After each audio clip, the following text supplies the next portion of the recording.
शान्तिशान्तगी सकला भवतु सकलं पुनत्तु सकवीर्यं करवामहे तेजस्विनावधीरमस्तु मा विद्विषावगैः ॐ शान्ति शान्ति शान्तगी हरिः ॐ गौरीमाय सलिलानि लक्ष्यते कमले दिविपदे सा सरस्वते अष्टावधे नवपदे भूमशी सहस्राक्षराः परमेभ्यो वीरात्मनाय विद्महे गण्यगर्भाय धीमहि तन्नो ब्रह्म प्रचोदयात् हरिः ॐ இதயக்கோவிலில் வசித்திடும் உணவே எப்படி மறவேன் ஐயா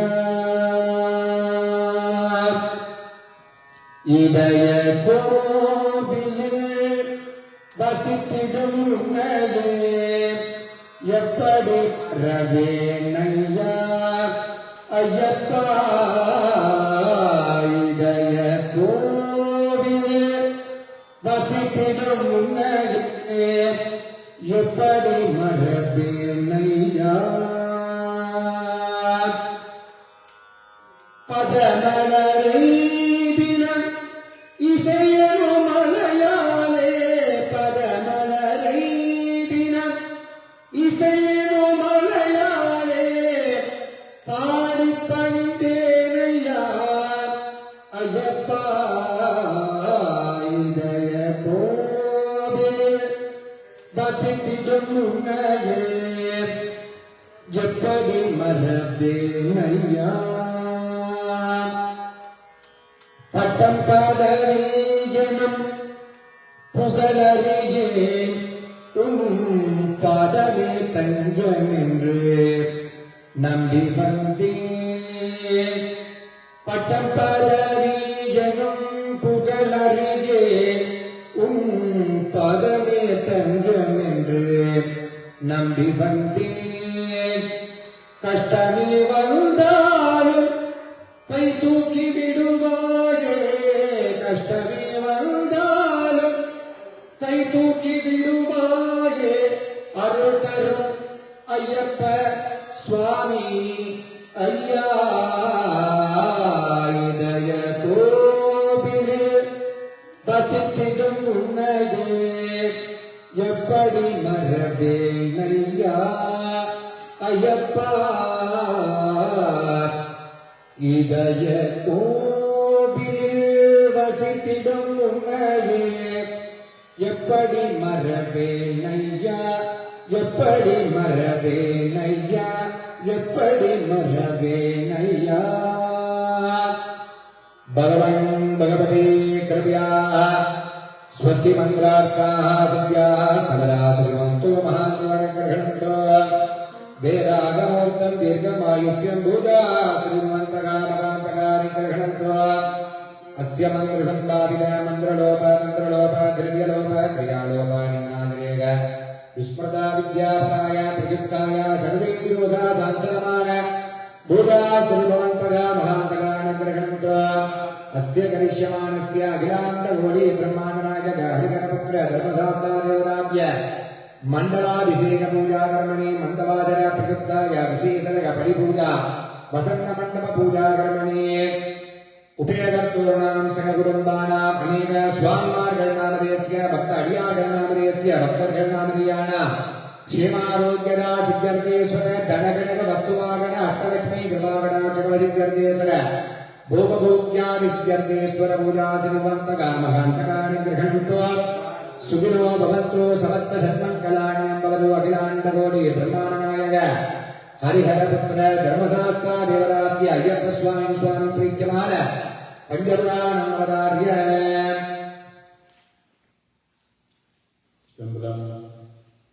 கைப்போதும் மலர்தூவி காதலித்து வாமோர்கள் முப்போதும் முடி சாய்த்து தொடர்கின்ற முதல்வனை அப்போதும் மலர்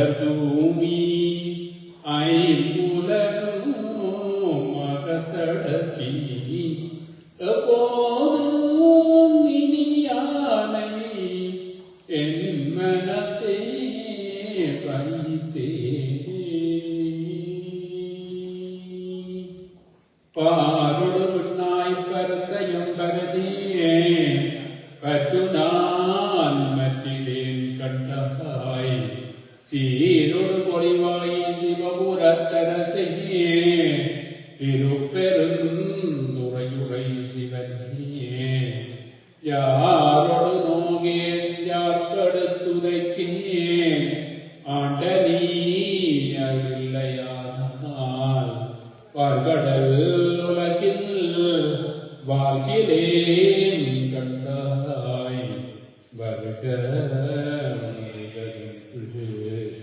அருள் புரிவாயி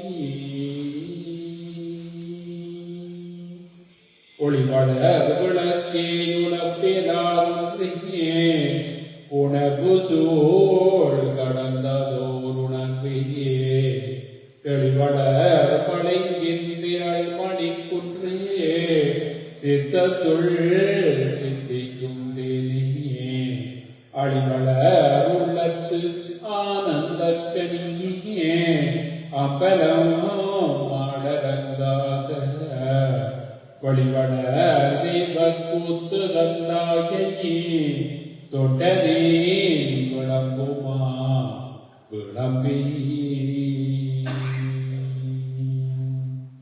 சீரும் திருமும் பொலிய சிவலோகநாயகன் செவடிக்கு ஆறும் வராத அறிவு பெற்றேன் பெற்றதார் வருவாருலகில் ஊரும் உலகும் தளர உலகி உமை மணவாளருக்கான் பாரும் விசும்பும் மறியும் வருசுனா பல்லாண்டு கூறுமே வேதனறி தடைத்தோங்க மிகு சைவத்துறை விளங்க பூத பரம்பரை மொழிய புனிதவாய் மலர்ந்தழுத சீதவளவையப்புவலே திருஞான சம்பந்த பாதமலர் தலை கொண்டு திருத்தொண்டு பரவுவான் திரவாம திரவாம எனையாச குருவாமி பிரவாகி திறமான பெருவாழ்மை தருவாயே பிரமாதை உணர்வோனே குகரேச குமரேசா கரையானை கிளையோனே கதிர்காம பெருமாளே வான்முகில் வளாது வைக்க மலிவளம் சுரக்க மன்னன் போர் முறை அரசு செய்ய குறைவிலாதுயிர்கள் வாழ்க நான் மறை அறங்களோங்க நற்றவம் வேள்வி மல்க மேன்மைகள் செய்வ நீதி விளங்குக உலகமெல்லாம் சுத்தம் பார்வதி பதையே எல்லாருடைய சிவனே போற்றி இன்பமே சூழ்க ஓம் சுவாமியே சுவாமி சரணம் சுவாமி சரணம். ஐயனின் மெய்யன்பர்களே, இன்றைய தினம் எமது ஆலயத்தினுடைய வாராந்த படிபூஜை, அதே போன்று ஐயப்பன் பூஜையில் அனைவரும் கலந்து ஐயனுடன் ஐக்கியமாகி இருக்கின்றோம். அந்த வகையில் இறைவனை நாங்கள் கும்பிட வேண்டும் என்றால், இறைவன் என்று கூறும் பொழுது அதற்கு இன்னும் ஒரு பொருள் இருக்கின்றது, கடவுள் என்று.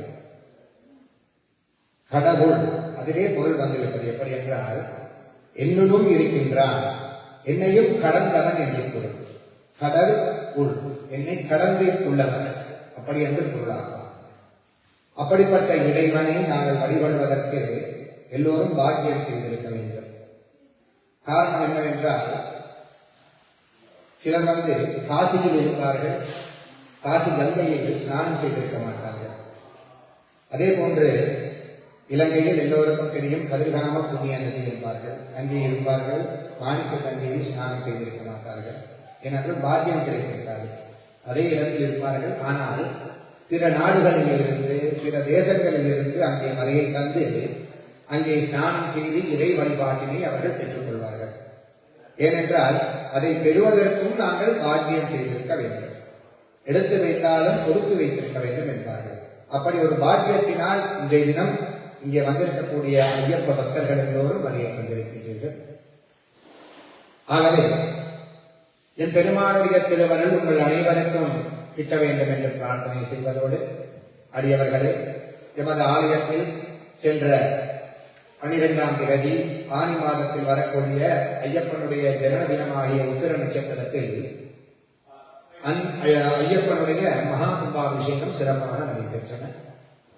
அதனைத் தொடர்ந்து மண்டலாபிஷேகம் என்கின்ற நிகழ்வானது நடைபெற்றது.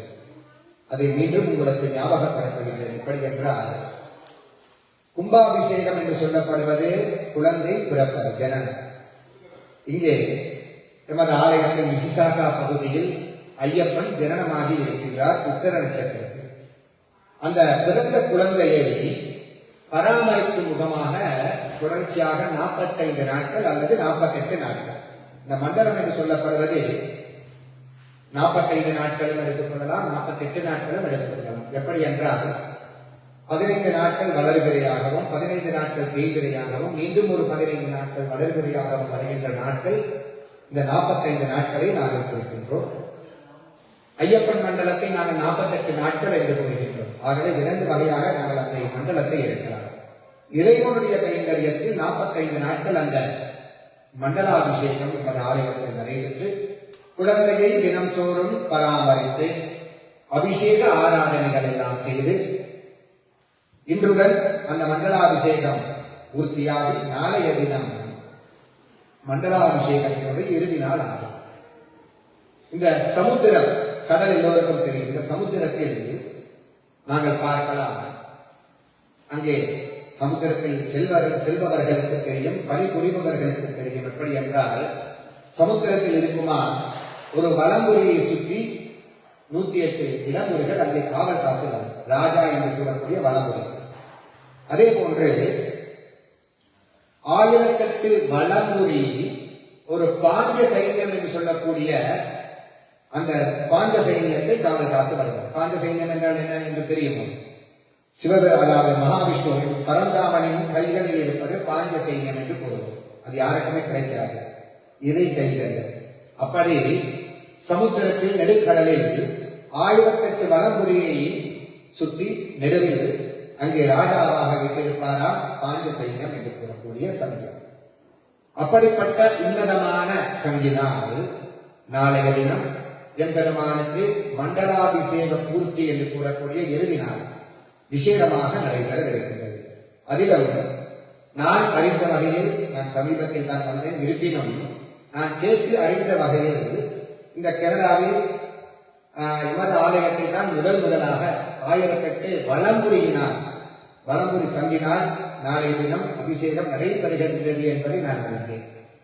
உண்மையில் நாளைய தினம் இந்த பூஜையில் பங்கு பெறுபவர்கள் எல்லோரும் பாக்கியவாளிகள், பாக்கியசாலிகள். ஏனென்றால் முதலாக 1008 வலம்புரிகளினால் என் பெருமானுக்கு நாளைய தினம் சங்காபிஷேகம் நடைபெறும். அதனை முன்னிட்டு இன்று மாலை அதனுடைய பூர்வாங்க பிரிவுகள் என்று கூறக்கூடிய வாஸ்து சாந்தி, இங்கே யாக புதிதாக அமைப்பதனால் வாஸ்து சாந்தி நடைபெறும். அதனைத் தொடர்ந்து கடஸ்தாபனம் என்று சொல்லப்படுவது பிரதான கும்பத்தை, மூலாலயத்தில் இருக்கக்கூடிய ஐயப்பனை பிரதிஷ்டை செய்வதற்காக, அபிஷேகம் செய்வதற்காக ஆக்குகின்ற நிகழ்வு கடஸ்தாபனம் என்று பொருளாகும். கடம் என்றால் குடம், ஸ்தாபனம் என்றால் ஸ்தாபித்தல். அப்படியான ஒரு உன்னதமான நிகழ்வு இன்று மாலை நடைபெற்று நாளைய தினம் காலை 8 மணிக்கு விநாயகர் வழிபாட்டுடன் பூஜைகள் எல்லாம் சிறப்பாக ஆரம்பித்து அதனைத் தொடர்ந்து யாக பூஜைகள், விசேட திரவியோமங்கள், உபச்சார ஹோமங்கள், விசேட வசுதாரா ஹோமம், அதற்கும் மேலாக ஐயப்பனுக்கு அனைத்து விதமான நானாவித பழங்களினாலும் அபிஷேக பொருள்களினாலும் நாளைய தினம் ஐயப்பனுக்கு அபிஷேகம் செய்வதற்கு திருவருளும் குருவருளும் கூடி இருக்கின்றது. ஆகவே இன்றும் நாளையும் நடைபெறும் இந்த பூஜையில் அனைத்து பக்த அடியார்களும் கலந்து ஐயப்பனுடைய திருவருளை பெற்றுள்ள வண்ணம் வேண்டிக் கொண்டு நேர காலங்களை கருத்தில் கொண்டு இன்னும் பல வேலைகள் இருப்பதனால் இத்தோடு என்னுடைய ஆசி செய்திகளை நிறைவேறி இன்று இந்த பூஜையில் கலந்த அனைவருக்கும் பக்தர்களுக்கும் பஜனை குழுவினர்களுக்கும் எல்லாம் அல்ல ஐயன் ஐயப்பனுடைய திருவருள் கிடைக்க பிரார்த்தனை செய்கின்றேன். சுவாமியே